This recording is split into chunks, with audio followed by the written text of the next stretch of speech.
Estras na kahan ay humiram ng mga pangunahing lalaki mula sa kanilang mga angkan.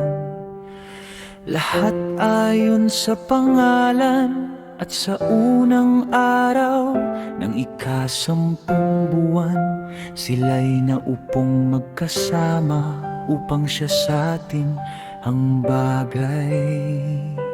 Kaya't ang usapin ng mga nagtangan ng mga banyagang asawa ay natapos sa unang araw ng unang buwan. At sa mga kahan na nagtipon at nagkaroon ng mga baniyagang asawa ay natagpuan.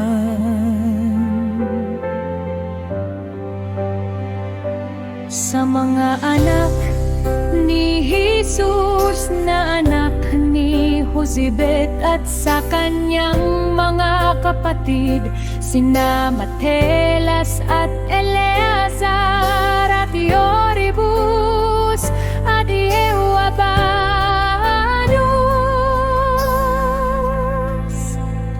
At kanilang inialay ang kanilang mga kamay upang palisin ang kanilang mga asawa at mag-alay ng mga lalaking tupa upang magpanumbalik para sa kanilang mga pagkakamali.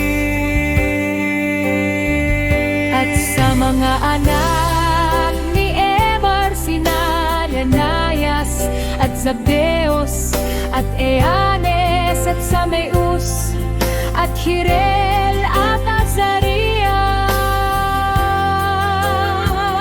At sa mga anak ni Faisur, sina Elionas, Masias, Israel at Natanael at Ochidelus at Dalsa. At sa mga Levita, sina Yozabad at Simis at Kulius na tinatawag na Dalitas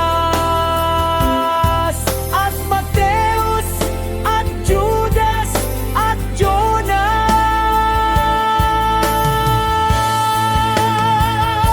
Sa mga banal na mga awit, sina Eleazurus, Bakchurus. Sa mga tagapagbantay ng pintuan, sina Salumus at Tolbanes. Sa kanila ng Israel, sa mga anak ni Furos, sina Hirmas at Etias at Melchias at Mailus at Eleazar at Asibias at Paanias. Sa mga anak ni Elas, sina Matanias, Satanias at Hirielus at Hirimut at Aedias.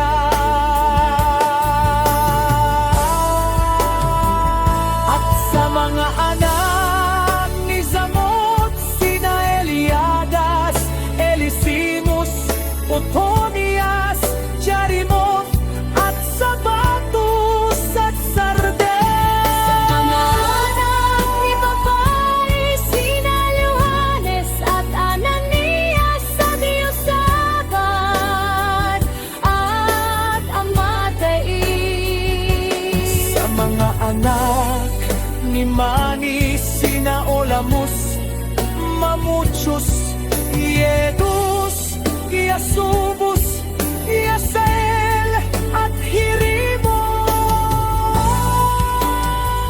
At sa mga anak ni Adis, sina Naatus at Muusias, Lacunus at Naidus at Matanias at Sestel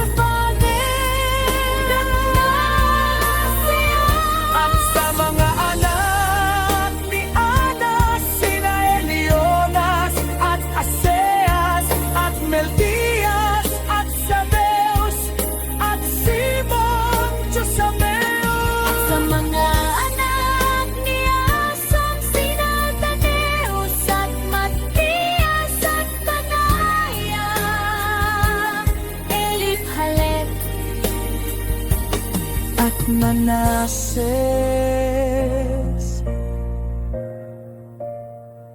at Semed.